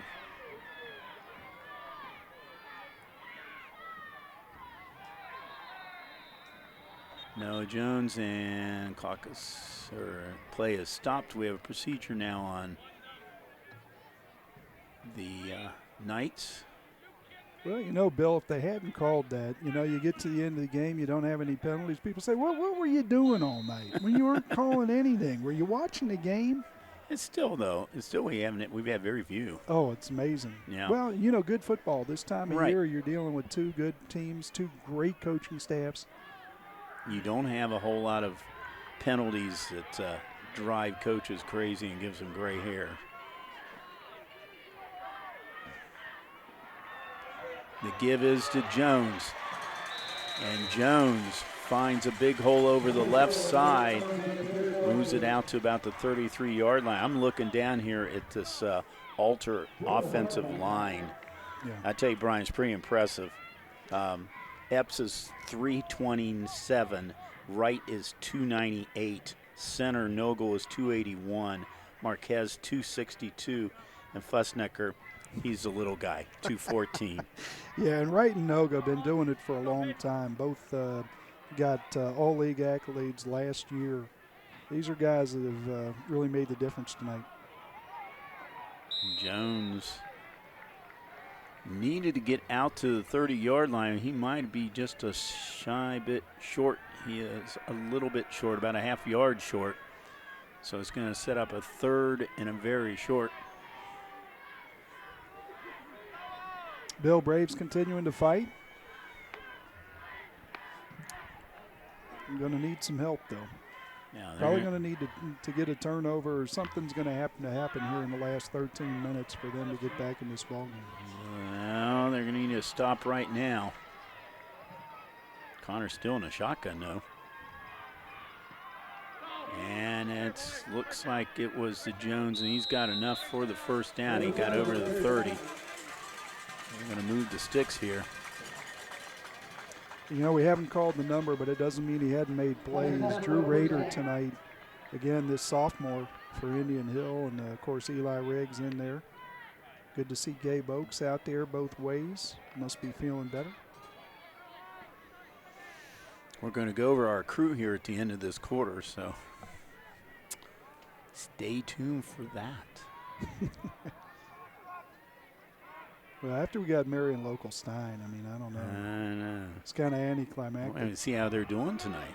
So Jones, big hole, still on his feet inside the Braves territory down to about the 38-yard line, and another about 30-yard run.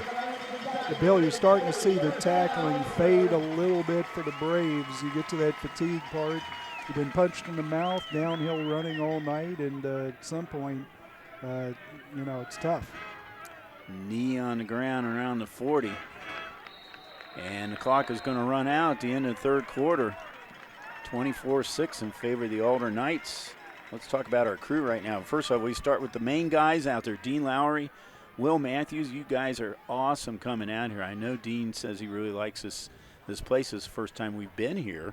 But anyway, thanks to those guys coming out here. Dean is the director tonight. Technical director is Katie McDonough. Oh, we got a cameraman waving to us right now. Isaac Atchison is on replay. Graphics is Will Matthews. Camera, Adam Simpson, George Zazari, Cameron Ruiz, and our main man, Eric Johan. George and Isaac are Indian Hill students, so thank you guys for coming out here. And I know Denny does a good job of getting those people together there, and Denny's had some health issues. We wish him the best, but does a good job of with the Indian Hill crew and covering many of their games over the season with ICRC-TV. I think that's Eric down there right now. I see his back down there, but Eric Johan. Eric and I have combined have 250 years experience here with ICRC.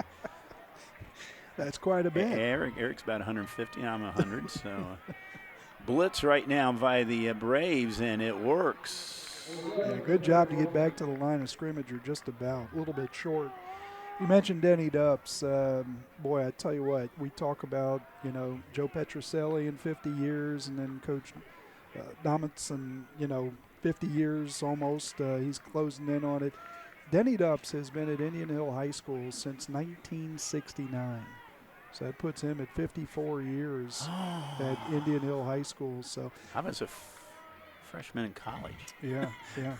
Well, he was right out of college, Ohio University, and it's interesting. Denny has gone from being the shop teacher to doing different things, and now he's the technology guy, the oldest guy in the building that knows the most about technology. You got to love it. Denny Dupps, you're the man. Pass was to Carter Sheets. He is brought down on the play by Dylan Hartman. But it's good enough for a first down at the 33-yard line here. We are in the fourth quarter here. And, Bill, this game not over by any stretch, but as you're looking at this Alter offense, so much next week for Clinton Massey or whoever it might be to look at. And they're going to continue to give them things to see on tape. They're not going to show it all. They're not going to, but they're going to have to account for a lot. Alter, very dynamic, diversified offense. Connor. Screen pass to Jones inside the 30. Nice job by Kotfer to trip him up. Enough to move the sticks. And right now, this Alter offense is pretty much content to take as much as they can. We do have play clocks here that they can see. We did the Chaminade Julian Mount Healthy game last week, and Chaminade in the fourth quarter did an excellent job of clock management and ended up winning that game. Changing the play.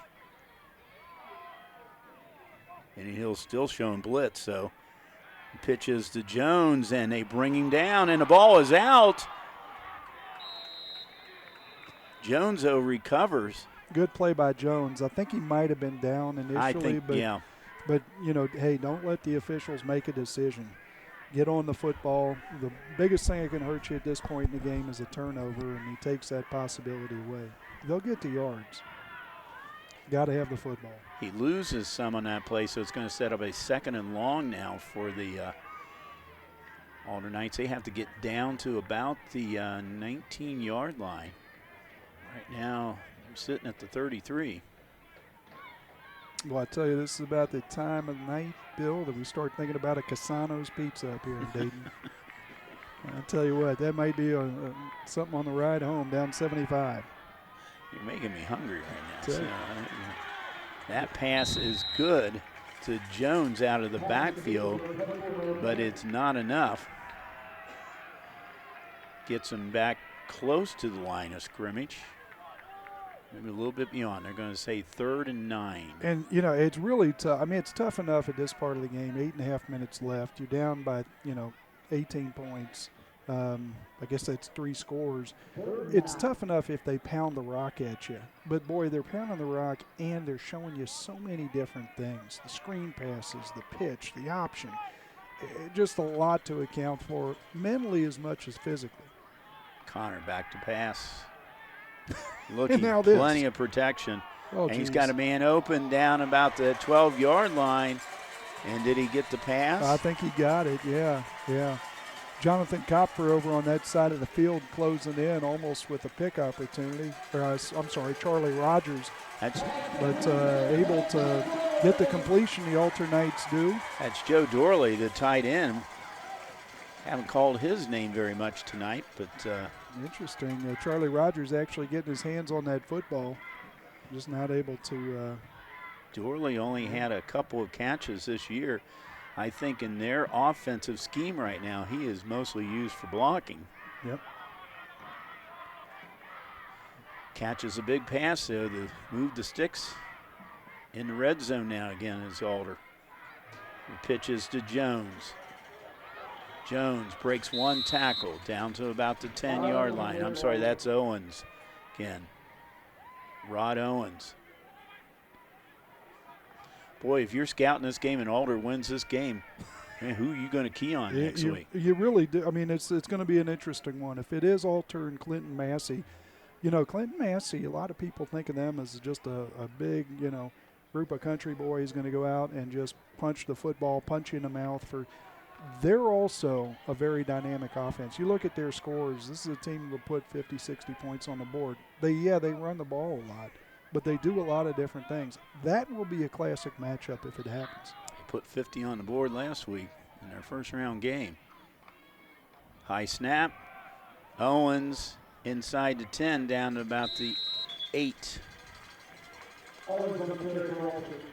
Set up a 3rd down and 3. They can get down to about the 3-yard line and get a new set of downs. Clock is ticking away now. Approaching 6 minutes now to go in this game. And you got to be impressed with these Braves, John Rodenberg's kids. His team fighting all the way to the end. We talk about all that Alter's throwing at him. These guys keep lining up and keep going 100%. Indian Hill showing blitz. They picked up the blitz very well on that one. They had a blitzer coming in from linebacker position, and he was just creamed at the line of scrimmage. And going the other direction is Jones down to the 5-yard line. Yeah, I tell you what, really impressed with Gabe Oakes. We saw him down on the field at the end of the first half and playing almost every snap, Bill, offense and defense. That's enough for a first down, so it's 1st and goal at the 6-yard line. Indian Hill league champions 10 times in the CHL, including this year. Their first league championship. Well, they actually had league championship in 2020.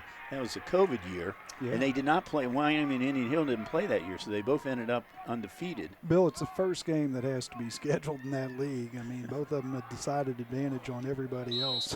And it looks like he ran into his offensive line. I think he did. That's Jones down to about the 2-yard line. Yeah, Jake Noga. Jake Noga load. And you run into Jake Noga, you're not going anywhere. Indian Hill catching a break on that one, at least temporarily. 5 minutes left in this one. Indian Hill making their 16th appearance in the appearance in the playoffs. And here we have a score. Ooh, how about that?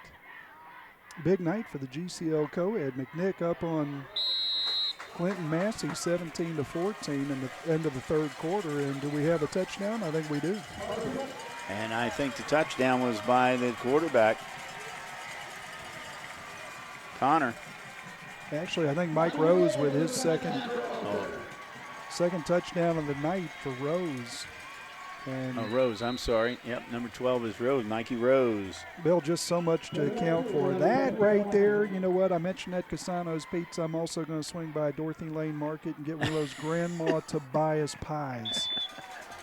Tell you what, I'm going to weigh 300 pounds by the time you leave Dayton back tonight. in Cincinnati, and I might be back up here trying to get an opportunity to play for the Knights on Dom site.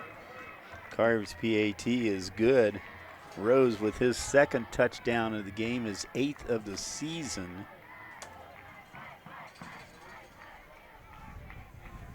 Brown and gold.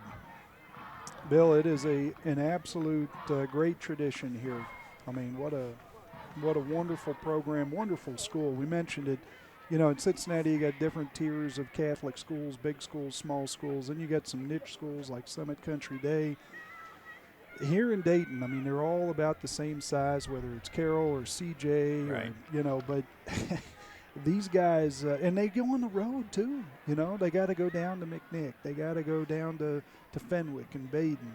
And Purcell Marion in the past. Purcell, that's right. It used to be Roger Bacon had to go down there. Speaking of going down there, did you see Lima Senior playing tonight? Those that don't know, Lima Senior used to make a 2.5-hour trip in their league playing the GMC. Right. So those guys are playing tonight. But, no, I mean, it's just tremendous. And for them to be able to get all the talent and all the kids, I mean, it's just a great school, great environment. Everybody wants to be a part of the Altar Knights and the Brown and Gold. Ooh, wow, I tell you, if that stays together here, you're going to have a GCL co-ed semifinal next week. How about that? That'll be very interesting. And you know, McNicholas 3-2 in the league, 6-5 overall. Yeah. They were 9th seed. They last week they played Eaton, the 8th seed. They won that game on the road. Yeah. Maybe going to win 2 on the road. Potagel broken up down there. Nice job by Alder breaking that up.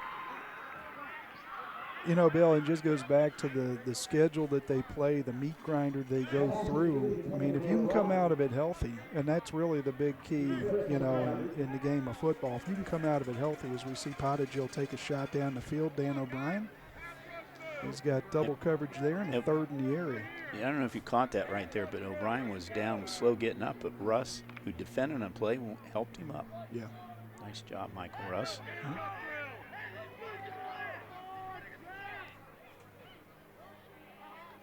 Grace in motion.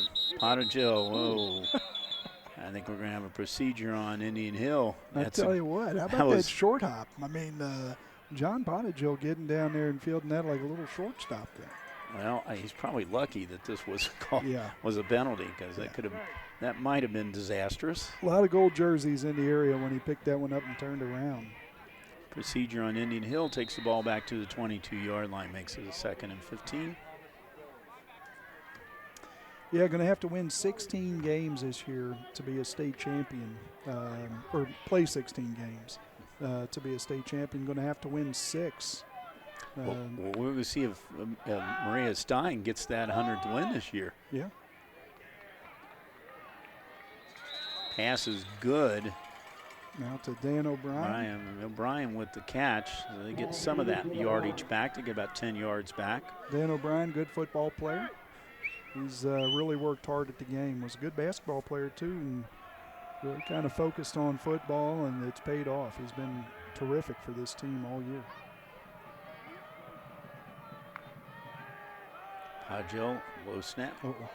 And that is broken up down there, and we have one Brave player down on the sideline. I think he's okay. I don't know if that was a mix-up play or what, because you had 2 Braves in the same area. Yeah, Chase Lanham out there trying to get some block. I mean, he's out there to try to block somebody, and little collision with Dan O'Brien out there. This was shades of Jack Squirick against Joe Theismann in the Super Bowl. I'll tell you what, that looked like that could have gone back the other way. Braves fortunate. Well, Grace is back to punt 2 times tonight. He faked the punt. One time he did kick it. The second time he threw a pass. Let's see what he does. This time he's going to do a rugby-style kick.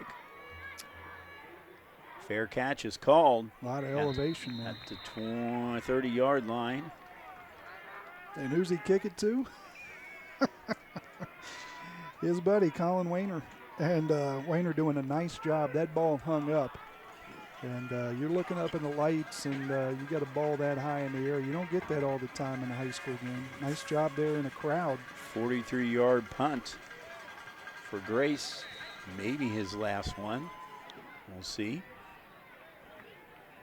Yeah, I really believe, Bill, that Alex Grace could help a lot of college football teams punting the football. I look at him more as a punter. I just look at the way the ball comes off his foot, and as athletic as he is, just looks like a punter. Looks like Tom Tupa out there. And that's he broke a tackle and got another 3 or 4 yards. Strong hands by Eli Riggs to hold him up and wait for Jackson Fry to help out. Looks like we got another score. Mason up on Milford. Whoa.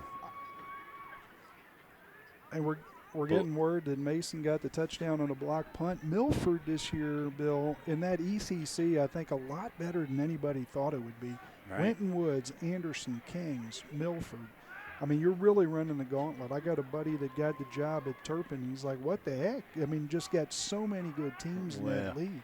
Well, you also have another legendary coach over there in Tom Crippa. Yes, sir.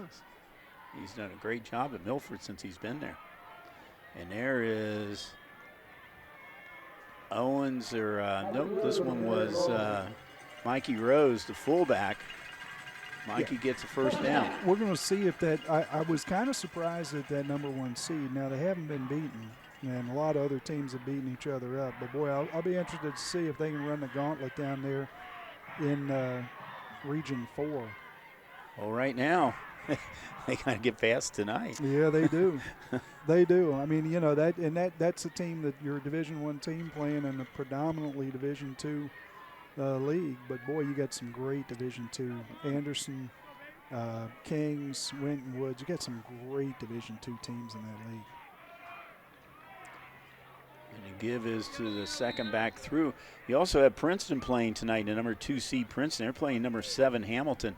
How about Hamilton? Last week won their first ever playoff game. You talked about Maria Stein, Marion Local winning 97. Yeah. Hamilton has now won 1. In the next 100 years, maybe they'll catch them, Bill. I know, really. So looks like we're going to have another score, speaking of Hamilton. And Princeton is up. Well, Hamilton got the 1 win in, but it looks like that is going to be 1 and gone. But Princeton Vikings, awfully tough. Awfully tough. That's going to be interesting. Princeton, Lakota West, St. X, Moeller, Elder. I mean, there's just so much going on there. Again, we'll see if Milford can stand up to all that. If I was a betting man, I think that GMC GCL matchup's going to be pretty big. Yep. And once again, we're seeing, you know, just so much to account for. A great job there. Purcell, you know, another one of the running backs here. Vinny Purcell, he's done a pretty good job here tonight too. Purcell came in with 121 yards rushing, but now he's got the full house backfield. And doing the option this time. This time he keeps it. And it'll be 4th down. Trey Carter doing a great job. And Northmont up by 3 against Harrison. Yeah, Harrison playing good tonight. Harrison's a good football team. Braves had them in, I think it was week 2. Yeah. And well, we covered them about week 5 or 6, so he played Mount Healthy, and they just demolished Mount Healthy that night. Yeah, difficult thing about that league, they've only got, you know, just a handful of 4 teams left. So they, you know, they end up playing a lot of out of league games, but yeah, it's been tough on the ADs in those leagues. Yeah, but 2 of them, Ross and Edgewood, left the league. But 17 seconds go in this game. Alder is going to move on with a 9-3 record. Now the clock has stopped. Alder called a timeout. Bill, it's been a pleasure being with you. Yes, Brian, it's nice being with you. Well, we'll see at this Braves team next year. We'll have some interesting people coming back here, including Mr. Daniel. Hats off to these seniors and the coaching staff at Yes. Indian Hill. Great year, a lot to be proud of and a lot to be happy about looking forward. Rugby style kick, ball stays in bounds as the clock runs down, and your final is 31-6. The Alder Knights will move on to play the winner of Clinton Massey McNicholas, which right now it could be a GCL co-ed matchup next week. We'll have to see how that goes. But Indian Hill closes out their season 9-3 on the season. A great season, a real comeback season from last year. And final thoughts, Brian? Well, you know, Braves, I like what you said about a comeback. First losing season in 10 years last year. This is a team that came back, put in the effort, believed in their coaching staff, got rewarded with a great season, especially for these 13 seniors.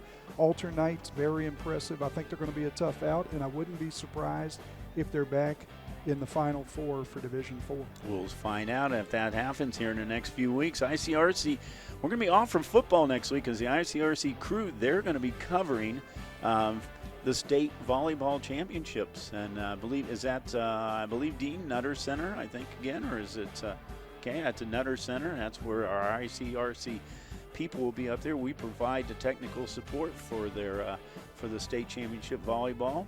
So I don't know if we'll be back in 2 weeks with football, but if not, we'll be seeing you during the basketball season.